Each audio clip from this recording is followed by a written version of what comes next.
Welcome to a new daily top Askreddit video. Today's topic: what happens in movies or TV that seems to be normal and you think to yourself that is not what people in real life do. Come over to a friend's place, stay there for all of 30 seconds to talk about something plot relevant, and then just leave right away. Right. Saying goodbye takes at least 30 minutes. ETA, don't know why I didn't think of this sooner, not from the Midwest, lived on the East Coast my whole life, as have my parents.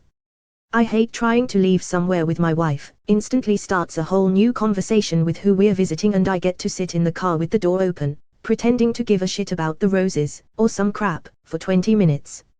In the show Worky Moms, there's an office meeting where people sit down, do the jokes and plot points, and then adjourn the meeting. At no point do they talk about anything related to work. What was the meeting for? My team has daily meetings. We don't always need daily meetings. My boss likes to try his comedy out for us. Having highly confidential conversations about 4 feet away from the people they are talking about, and not being overheard. Hey. I know we're in a diner in Brooklyn, and there's about 30 other people here. But I need you to commit first-degree murder on someone. In fairness to Hollywood, Jurassic Park made reference to this and it's still a meme 28 years later. Getting hit over the head and knocked out, then just waking up later on and acting like they just have a small hangover. Knocked out, thrown into a car, driven who knows how long, dragged into a warehouse, sat in a chair, tied to the chair and then waiting who knows how long for them to wake up. Yeah, they ain't waking up if it's been that long. I always think the same thing. That dude's in a coma. In boxing and MMA dudes get knocked out for like 3 seconds and it's already seems super bad for them. It's the worst when people do it to their friends / loved ones. Knock them out to keep them from doing something dangerous. No friend, don't go on that mission, stay here and have permanent brain damage instead. I can actually see this being realistic though. People watch too many movies and end up thinking that knocking out someone is fine lol. And anyone can be instantly knocked out cold by hitting them with the butt of a gun to the back of the head. Yeah, this is what I don't like. It gives all sorts of false confidence. What are you going to do when you hit someone over the head and it just starts bleeding and they are still coming after you? Young singles living in $1 million condos that overlook the city. And none of them work full-time hours. Maybe 2 hours tops per week. I have a top-floor city view working less than that. I mean, it's a tent on a rooftop, but I could totally afford it if the birds would just stop taking my food. When they knock on the door or ring the doorbell and someone opens it within 2 seconds.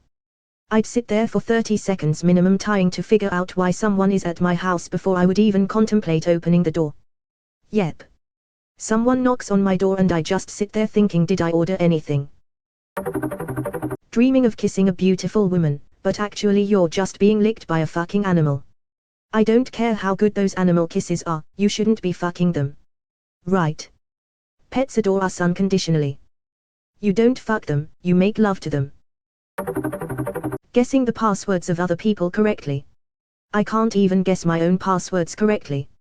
At this point there are some sites with stupid password restrictions, must have 2 numbers, a special character, and can't be one of your last 340 passwords. That I've given up. I enter random gibberish and each time I need the site I just use the password reset feature. Password. HMM, nope. Password 1. Drat. Password QWERTY. Alright, I'm in the FBI mainframe. This works and is responsible for 95% of hacking. Like Trump's Twitter PW literally being MAGA 2020. Find a parking spot right in front of their building. When you're tailing someone, they park, and there's just a spot right there for you to immediately park an appropriate distance away. And an empty table in a crowded cafe. Or an empty couch in the middle of Central Park. Being a young, aspiring artist / writer / actor living alone in a nice, spacious apartment in a prime area of a big city like New York or La fucking Zootopia, got it right, for God's sake. Tiny, shitty apartment with paper walls and neighbors who scream all night. In Ratatouille, Alfredo had a shitty apartment. With a perfect view of the Eiffel Tower, of course. Ted quit his job as an architect, Lily is a kindergarten teacher and Marshall is in law school. But not a single word about how they pay for their massive 2-bedroom apartment in Manhattan. They actually mention that the apartment is rent-controlled a couple times, albeit rent-controlled by the writers so they can afford it. No one using a computer ever uses a mouse. It's just constant, frantic typing. Lol yay, you see someone working and they're just seemingly typing down a 50-page document completely from memory without pausing for even a second. On the phone making plans, okay, meet me at 5. Sure. And that's the whole plan. Where are you meeting? Planning to meet someone in a public place never goes this smoothly. Or just dinner tonight, and not even specifying the time. See you somewhere at some time, bye.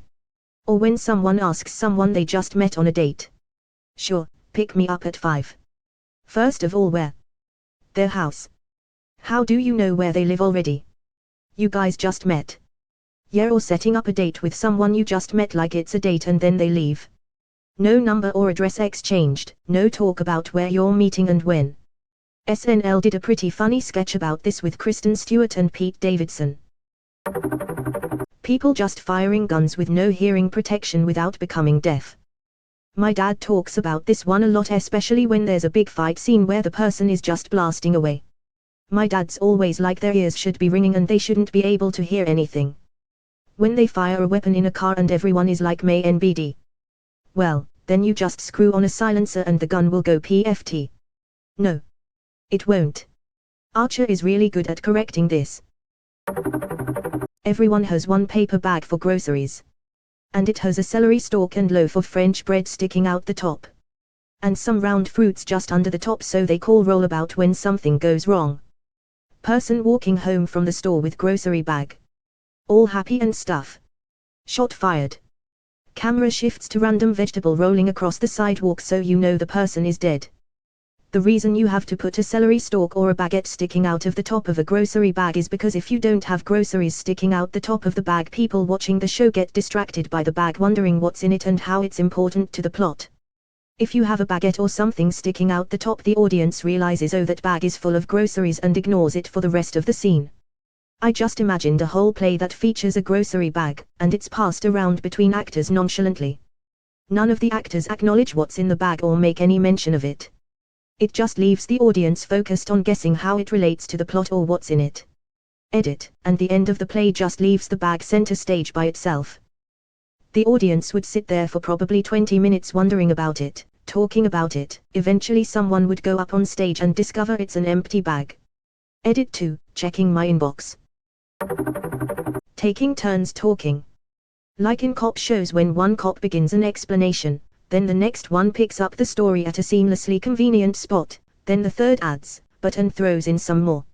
No one in real life has ever talked like that. This is a direct call out to Criminal Minds, I think.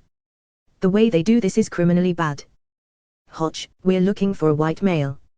Garcia, in his mid-40s. Morgan, he suffers from severe paranoid delusions. JJ, and believes his victims are his mother who tortured him and forced him to wear a potato sack over his head while railing cocaine on the edge of a 42-story building. Yeah, one time couldn't it be like? Hotch, we're looking for a white male. Garcia, in his mid. Morgan, he suffers. Morgan, sorry, I thought it was my turn. Garcia, no sorry, I didn't mean to talk over you. Morgan, go on baby girl, you go.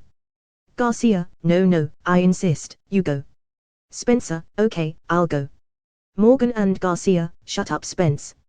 Right, it more resembles that scene in Jurassic Park 2 where right after they find Malcolm's daughter in the truck and there's 3 conversations going on at once. I thought about that scene too. I just imagine the guy working on the subtitles crying haha. Answers phone. Hello.